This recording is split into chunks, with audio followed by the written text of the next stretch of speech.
Yes or no? Yes or no? What is the future of Daniel Bryan in the WWE? Is he going to come back? Is he going to AEW? We don't have the answer to that, but we do have some news that indicates maybe some things not happening. It's a whole lot of maybe. One thing for sure is WWE is up. Ratings are up. Their overnight viewership following Monday Night Raw this week, a big reboot for WWE, and seeing the return of John Cena and Goldberg and a title change all in one night in Dallas, Texas. Well, that's interesting, and a lot of people wanted to tune in for it. If you're tuning in right now, go ahead, hit that like button, share the link so you don't stink. Remember, when watching wrestling, you just gotta enjoy. Watch out, watch out, watch out, watch out! Hey, everybody, if you're with us for the first time, go ahead and subscribe to our YouTube channel. Go ahead and give us a follow on Facebook as well if you haven't done it already. And make sure those notifications are on so you know exactly when we go live. Top story, this show, we do it Monday through Friday, right around the 5 p.m. Central Time hour, 6 p.m. Eastern. I am Kev Kelm. That is in Nebraska. The Cornhusker himself, Mr. JB Husker. How you doing, Jeremy Bennett? How are you? Good, Kev. Good, Kev. How you doing today? It's a good feeling in the wrestling world. Feels good. I mean, there were some wonky booking things here on Monday Night Raw that some fans have responded to negatively. We'll touch on here within our video today. We'll talk about some of that. But it's a good feeling in the wrestling world, and we have some news here about Daniel Bryan that we'll touch on. We have some news here about John Cena that we'll touch on. But overall, very interesting time to be following wrestling this week, isn't it? Yeah, it's definitely been, we were hoping that Monday Night Raw would give us a little something. They gave us a few little things and some cool surprises, but, oh, man, overall, they still showed their cards about how much of a mess the booking and just the synergy of Monday Night Raw has been over the past. Everyone rushes to the conclusion that it's a mess. I think some things are bad, some things are good, and you just pick out the things that. The thing is, I think people say this sucked. This one thing sucks so low. It sucks. Calm down. It didn't magically get better though last night. It still had a lot. Significantly better. I thought it was significantly better. It was okay. Because I do think there's a jaded portion of the audience that doesn't want to give up on the idea of hate watching wrestling. Yeah. I think they're getting better. They've gotten better over the last 3 weeks, but I don't think it was a considerable jump because there were so many bad things that still happened. Well, here's the thing. People tuned in. For this show. They did. The numbers are in for this this week's Monday at Raw. You can see them up now at Sportskeeda Wrestling, Sportskeeda.com. Brandon Thurston, WrestleNomics, reporting that this week's edition of Monday at Raw drew a 1.9 million overnight viewership. Notice this is just an overnight viewer that could get bigger in the next few days here, which is way up from last week's 1.6. It's an increase of over 300,000 people week to week.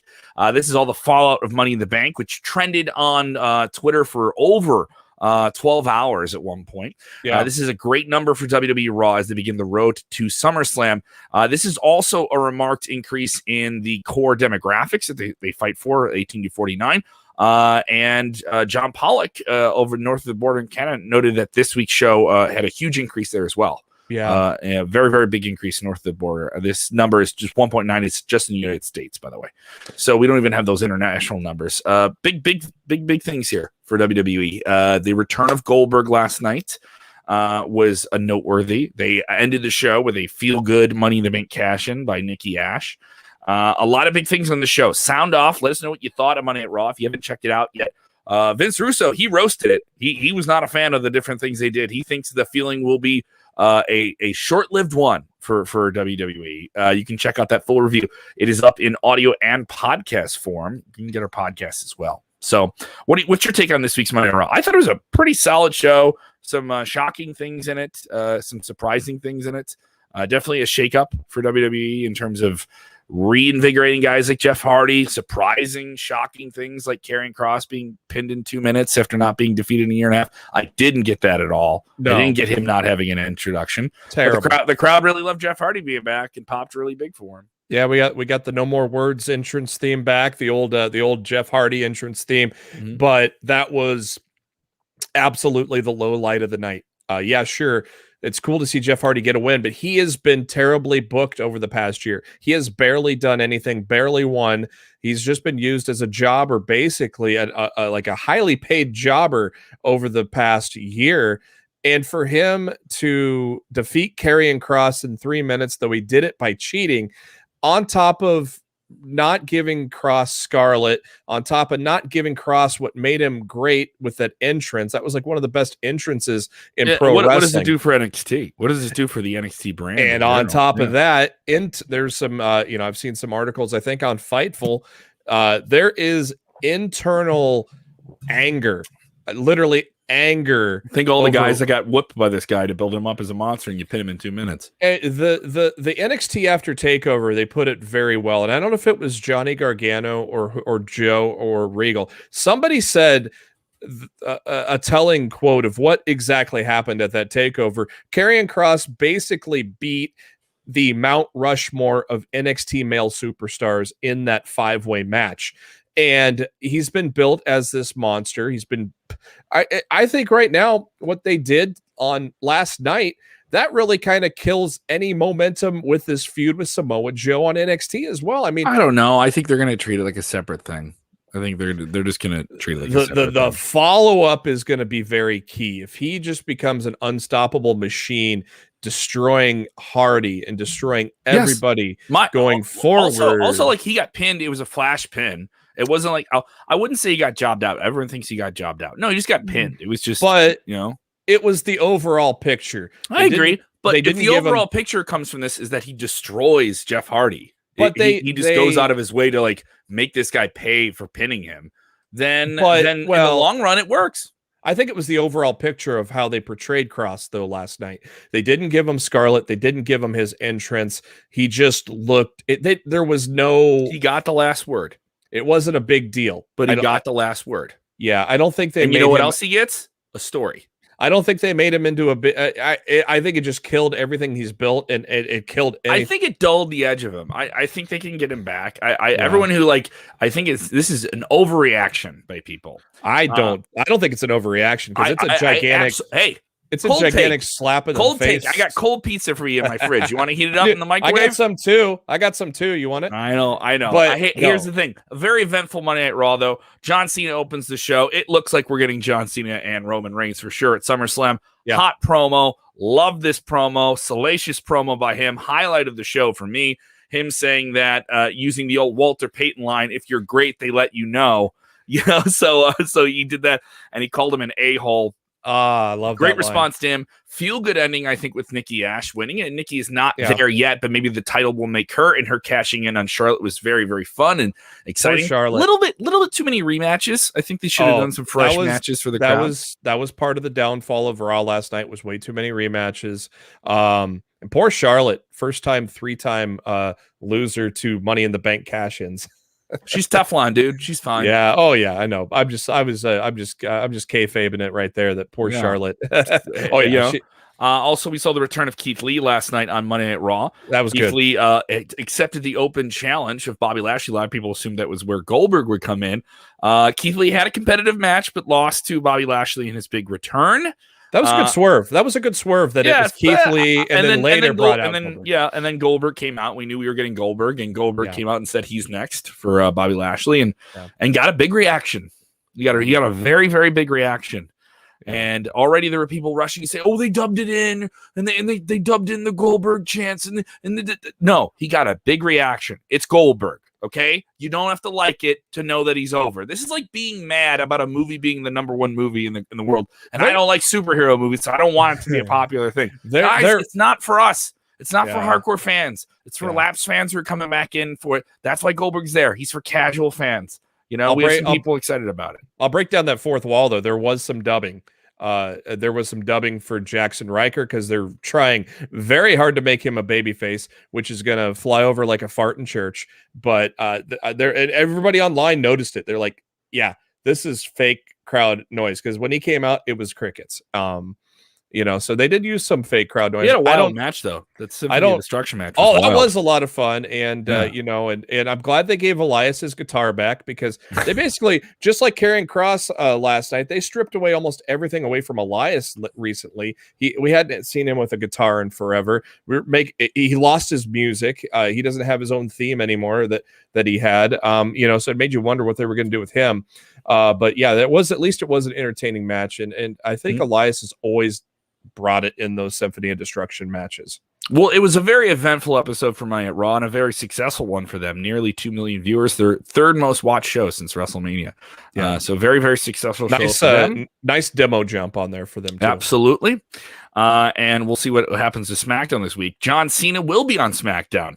John Cena definitely being utilized to, throw some gasoline on WWE as they come out of the pandemic here and they got live fans back. They've announced a series of different shows that he's hitting the road with. And he'll be on non-televised events, which is very, very surprising. Yeah, that's kind of cool. For a guy that does have to try to take it easy with Hollywood and such, he's not just coming in for a one shot. He's not coming in saying, "Hey, I'm here. I'll see you in 5 weeks." He's going to be doing a plethora of live events and televised events. He's basically giving us his entire summer going up to SummerSlam from here all the way through to August 21st. Yeah, definitely an interesting time, and you wonder what the ticket sales are going to be like with him on the show. Mm-hmm. I think there's going to be a lot of people when they look at a house show and see that John Cena's name is on the show, and they're going to buy tickets. They're going to want to see him. I think that pop he got on Sunday is I rewatched it a couple times. Me too.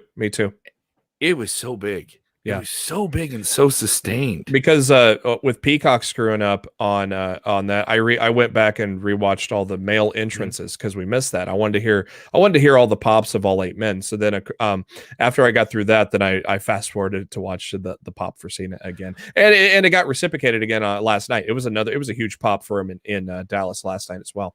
Mm-hmm. All right, let's get into this Daniel Bryan story. So an update on him. His WWE contract ended earlier this year. He main evented WrestleMania, losing along with Edge in a triple threat match for the Universal Championship. And it was reported that his deal would be up sometime in the summer. He would reveal in the promotional tour for WrestleMania that no, it was up a little bit sooner.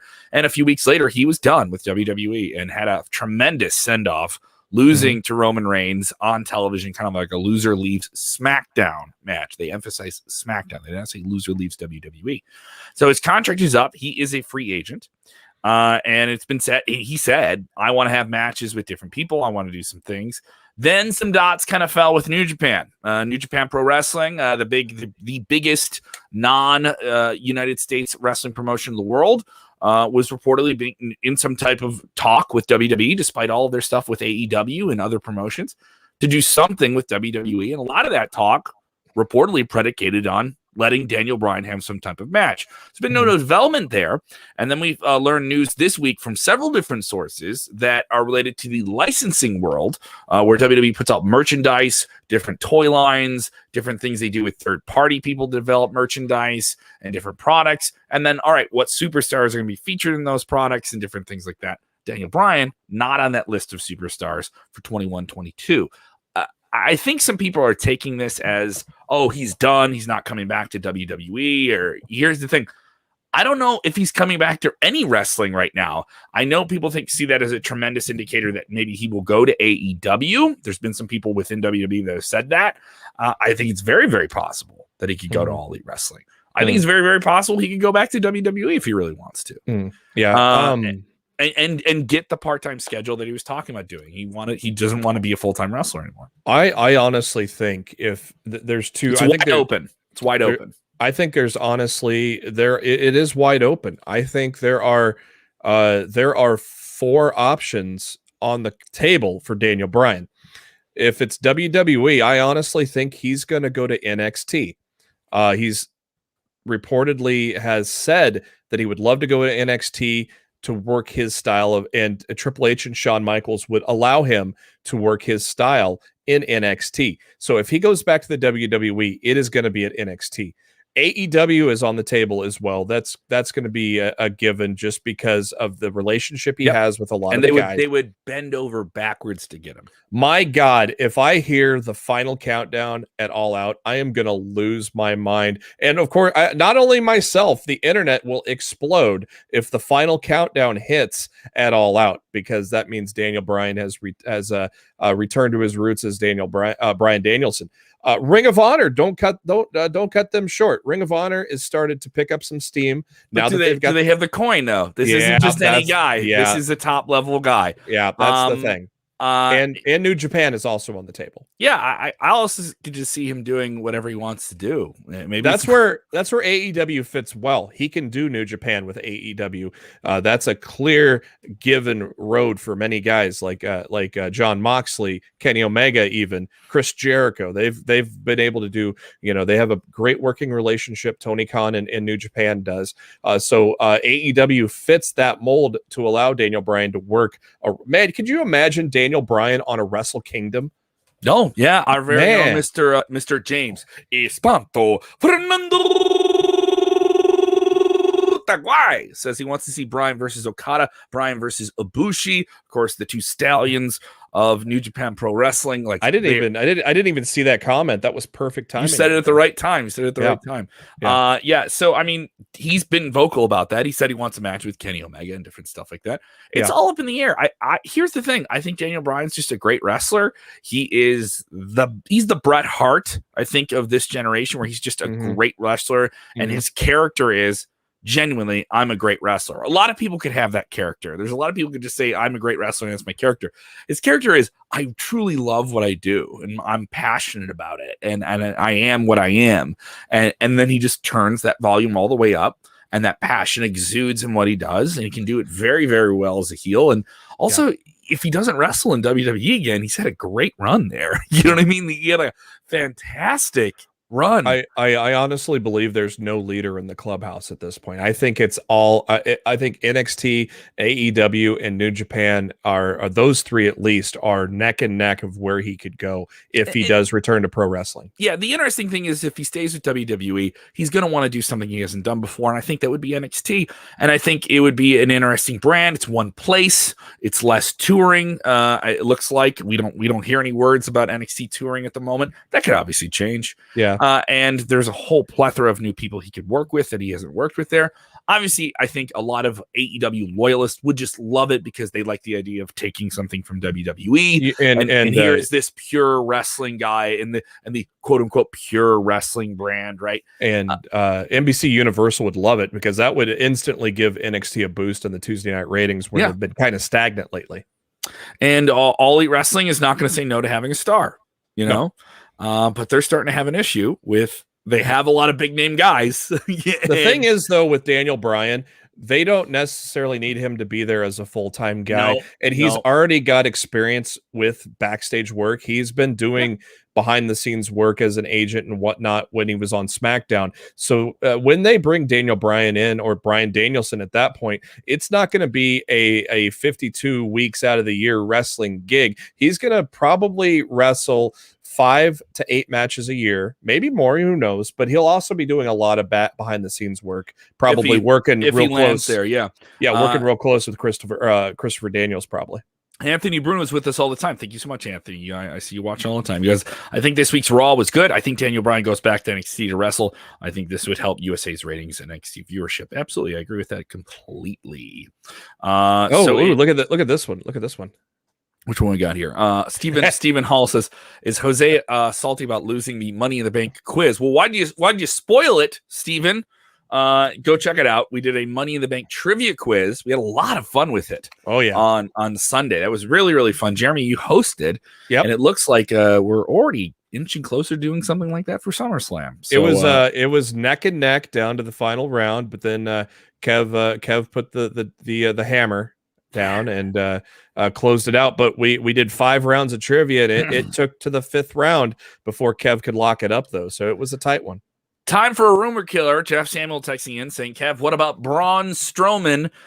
Is this the hint of him coming back to WWE? Braun Strowman was the most noteworthy WWE release, and a series of more than 40 different releases in the past few months from the company releasing talent. Braun, very big release, was in a big match at WrestleMania in April.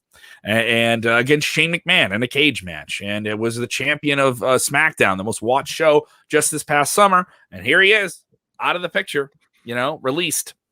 So what is this? And kill this rumor if you can. Some new merchandise came out on WWEshop.com that had his name. It was new. There's some confusion about that.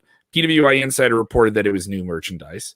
And you have conflicting information about this. Yeah, it turns out it was labeled as new merchandise, but it was not new merchandise. It had come out prior to WrestleMania. So and they sell merch for people they release. There's still T-shirts up there for Aleister Black and stuff like that. Yeah, those go in the bargain bins usually. And but yeah, it was. I can't remember where it came from, but somebody had noted that was not new merchandise. So that does not mean his return is imminent. But don't count it out though. This could be release remorse, I guess is the best way to put it. Just like they had reportedly done with Aleister Black when he decided to just not come back, and also what happened with Samoa Joe. There's clearly been release remorse by some of those top talents. They're gonna guarantee you they're gonna have release remorse with Murphy once Murphy's gonna be a star wherever he lands. But don't count out maybe getting Braun back into the fold like they did with Joe. Maybe how likely is it? We don't know. But wrapping up here, a big story from AEW. We noted all the different stories with them. They, just like WWE, has had a great influx of positive energy with live fans being back. So good for them. Made their viewership go back up. They're back on Wednesday nights. They are moving tickets. They are moving tickets in a very significant way.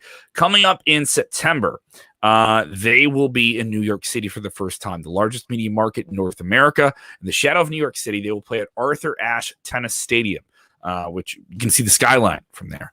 Very unique little place to do a wrestling show. Never had a wrestling show before, and it will be the site of their largest attended event so far. It could be the largest attended pro wrestling show in the United States, not presented by WWE since 1999. Possibility of 19,000 fans seeing this show. Is it a coincidence that you said 1999 while you're wearing a Prince shirt? Well, yes. What a coincidence! And look at we got a song request in the comments too, by the way. I can't sing. So yes, it is interesting to see how this all plays out, because it's also worth noting there was some worry, like, hey, are they going to move tickets fast? They move them well, but would they move fast? Yeah. And this show is all but sold out. It's going to sell out very quickly. Yeah, it's moved. A lot of the naysayers. Of course, a lot of the naysayers said that for All In. How are they going to fill an arena? And it sold out in like 20 minutes. So this is, I watched some of the of Wimbledon, and just kind of taking a look at the stadium. It's like, God, this is going to be a great atmosphere for pro wrestling. And so Did you watch Wimbledon just to see the stadium? No, I was actually at a bar waiting for my oil to get changed. And so on one of the 85 TVs above the bar was actually the moment when Serena Williams got injured. At least she caught a moment, right?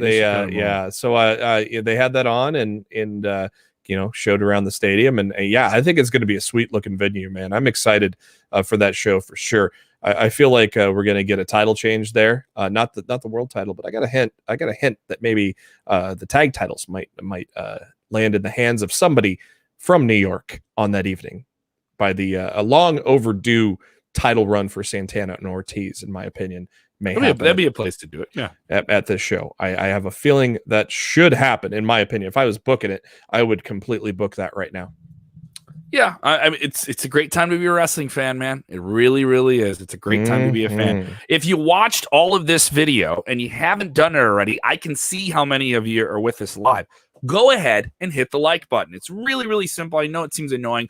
Also, if you're checking us out on Facebook, share this video with your friends in your Facebook groups. Check us out on our different platforms. You can check us out on YouTube. We have a bunch of exclusive content on there. Vince Russo reviewing Monday Night Raw. Dutch Mantell and Kenny Bolin covering this week's SmackDown. Exclusive interviews with Johnny Gargano, Natalia. We do the Inside Cradle, a deep 90-minute show every Thursday as well. So we have hours and hours of content. Our big Money in the Bank breakdown show, which was really, really great. Thank you to the more than 30,000 people that checked out that show. We're very, very thankful of that. We're not the biggest, but gosh darn it, we're giving it a go here, and you guys are being really supportive. Jeremy, you got your own thing going on. Tell them about it, bud. Yep.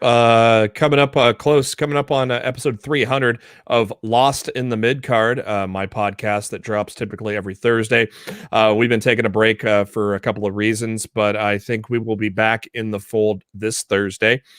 You can go to litmcpodcast.com, or you can just follow me on the Twitter at JBHuskers.